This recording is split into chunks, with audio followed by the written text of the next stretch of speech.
Price God. ஆண்டவர் இயேசு கிறிஸ்து நாமத்தினாலே வாழ்த்துக்கள். Wish you happy new year 2025. புதிய வருஷத்திலே உங்களை சந்திப்பதில் மிக்க மகிழ்ச்சி அடைகிறேன். இந்த புதிய ஆண்டு நமக்கு ஆசீர்வாதமான ஆண்டாக அமையும்படியாக நான் ஜெபிக்கிறேன். கர்த்தர் உங்களை ஆசீர்வதிப்பாராக.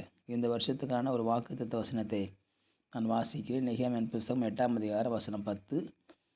கர்த்தருக்குள் மகிழ்ச்சியாக இருப்பதே உங்களுடைய பலன். The joy of the Lord is your strength. கர்த்தருக்குள்ள மகிழ்ச்சியாக இருப்பதே உங்களுக்கு பலனாக இருக்கிறது என்று சொல்லி கர்த்தருடைய வார்த்தையை பார்க்கிறோம். நெகேமியா இஸ்ரவேல் ஜனங்களை பாபிலோனிலிருந்து கொண்டு வந்து அவர்களை ஆலயத்தில் கொண்டு வந்து அலங்கத்து கட்டி அந்த அலங்கத்தெல்லாம் கட்டி முடித்து பிரதிஷ்டையும் செய்தார். எல்லா மக்களும் அந்த நிகழ்வை பார்த்து சந்தோஷப்பட்டார்கள். இப்பொழுது அந்த மக்கள் எஸ்ராவை பார்த்து சொல்கிறாங்க, இப்பொழுது எங்களுக்கு நியாயப்பிரமாண புஸ்தகத்தில் உள்ள காரியங்களை எங்களை சொல்லுங்கள் என்று சொல்லி வேதப்பாரகனாகிய எஸ்ராவை அழைத்து பேசும்படியாக அவர்களை உற்சாகப்படுத்துகிறார்கள். அப்பொழுது எஸ்ரா வந்து பேச ஆரம்பிக்கிறார். அவர் பேச ஆரம்பிக்கும் பொழுது வேதத்தை திறக்கிறார்.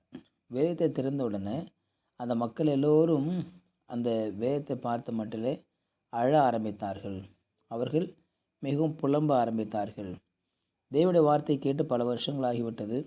தேவனுடைய சத்தத்தை கேட்டு பல வருஷங்கள் ஆகிவிட்டது. பாபிலோன் சிறையில் இருந்தாங்க. அங்கிருந்து மீட்கப்பட்டு வந்தாங்க. தேவனுடைய வார்த்தை அவர்களுக்கு இல்லாமல் இருந்தது.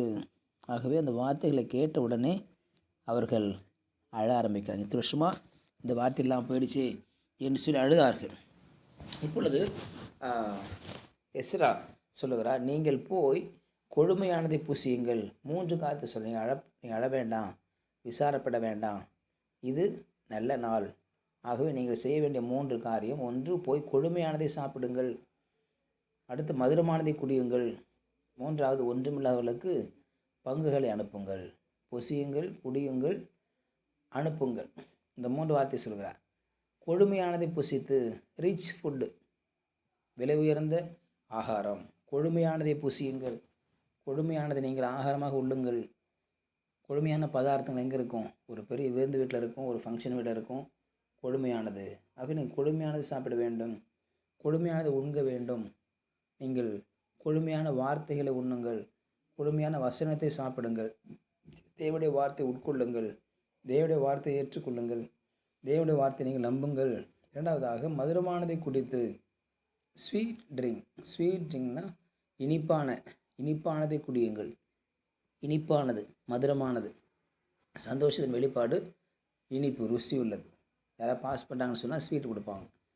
யாருக்கா திருமண பத்திரிகை வைக்கும்போது ஸ்வீட் கொடுப்பாங்க. ஸ்வீட் என்பது சந்தோஷத்தை கொடுக்கிறது. நீங்கள் சந்தோஷமாக இருக்க வேண்டிய நேரம் அது. நீங்கள் துக்கப்படுற நேரம் அல்ல. கொடுமையானதை சாப்பிட்ற நேரம், மதுரமானதை, இனிமையானதை, ருசியானதை நீங்கள் குடிக்கிற நேரம். ஆகவே மதுரமானதை நீங்கள் குடியுங்கள். 3வது, ஒன்றுமில்லாத உங்கள் பங்குகளை அனுப்புங்கள். இல்லை என்பவர்களுக்காக நீங்கள் உங்கள் பங்குகளை அனுப்ப வேண்டும். பங்குகளை கொடுத்து அனுப்புங்கள். அந்த பங்குகள் போய் அவர்களுக்கு இல்லாதவர்களுக்கு போய் சேரட்டும். மற்றவர்களுக்கும் கொடுங்கள். நீங்கள் இந்த வார்த்தையை உண்கிறீர்கள், அவருடைய வசனத்தை நீங்கள் சாப்பிடுகிறீர்கள். அதே நேரத்தில் இந்த வசனத்தை மற்றவர்களுக்கும் கொடுங்கள். காரணம், இது கர்த்தருக்கு பரிசுத்தமான நாள். இந்த நாள் நம்முடைய ஆண்டவருக்கு ஏற்ற நாள். ஆக விசாரப்பட வேண்டாம், நீங்கள் புலம்ப வேண்டாம், அழ வேண்டாம் என்று சொல்லிவிட்டு அவர் சொல்லுகிறார், கர்த்தருக்குள் மகிழ்ச்சியாக இருப்பதே உங்கள் பலன், உங்களுடைய பலனாக இருக்கிறது. நீங்கள் சந்தோஷமாக இருந்தால்தான் உங்களுக்கு பலனே அதுதான். ஏன் சந்தோஷமாக இருக்கணும்? துக்கமாக இருக்கிற பொழுது அது ஒரு அவிசுவாசத்தின் வெளிப்பாடு. ஒருவேளை அழுகிற பொழுது அவிசுவாசத்தின் வெளிப்பாடு. வேண்டாம் அல்லது மன சஞ்சலத்தோடு இருக்கிறது ஒரு அவிசுவாசத்தின் வெளிப்பாடு. ஆனால் சிரிப்பது என்பது சந்தோஷத்தின் வெளிப்பாடு. சிரிப்பது என்பது வெற்றியின் வெளிப்பாடு. சிரிப்பது என்பது விசுவாசத்தின் வெளிப்பாடு. சிரிப்பது என்பது தேவனுக்கு ஏற்ற வார்த்தையாக இருக்கிறது. ஆகவே தான் மகிழ்ச்சியாக இருங்கள் என்று மறுபடியும் சொல்லுகிறேன். கர்த்தருக்குள் மகிழ்ச்சியாக இருங்கள், எப்பொழுது சந்தோஷமாக இருங்கள் என்று வேதத்தில் வாசிக்கிறோம். ஆகவே சந்தோஷம் என்பது, மகிழ்ச்சி என்பது விசுவாசத்தினுடைய வெளிப்பாடு, தேவன் பேர் வைத்திருக்கிற அன்பின் வெளிப்பாடு. அந்த வெளிப்பாடு தான் நமக்கு பலன், வேறு பலனே கிடையாது என்று அவர் சொல்லுகிற அந்த காரியத்தை பார்க்கிறோம். ஆகவே கர்த்தருக்குள் மகிழ்ச்சியாக இருந்து உங்களுடைய பலனை பெற்றுக்கொள்ளுங்கள் என்று சொல்லப்படுகிறது. ஆகவே இந்த வருஷத்திலே தேவன் நம்மை சந்தோஷப்படுத்துவாராக. அவருக்குள்ள மகிழ்ச்சியாக இருந்து எல்லாவற்றையும் பெற்றுக்கொள்ளவும். விசாரப்பட வேண்டாம், அழ வேண்டாம், துக்கப்பட வேண்டாம். கர்த்தர் எனக்காக யாவும் செய்து முடிப்பார் என்று விசுவாசத்துடன் கடந்து செல்கிற பொழுது தேவன் நம்மை ஆசீர்வதிக்க வல்லமையுள்ள தேவனாய் காணப்படுகிறார். ஜெபிக்கலாம். பரிசுத்த நாளுக்கு ஸ்தோத்திரம் பண்ணுகிறோம். கேட்ட வார்த்தைக்கு நன்றி ஆண்டவரே. நாளை கேட்ட வார்த்தையை போல வாழ்க்கை அமையட்டும்.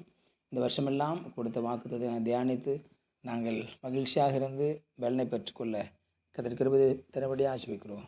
உடைய கரத்தால் தூக்கு இயேசுவின் நாமத்தில் ஜெபிக்க நல்ல பிதாவே. ஆமேன். ஆமேன். You will be succeeded.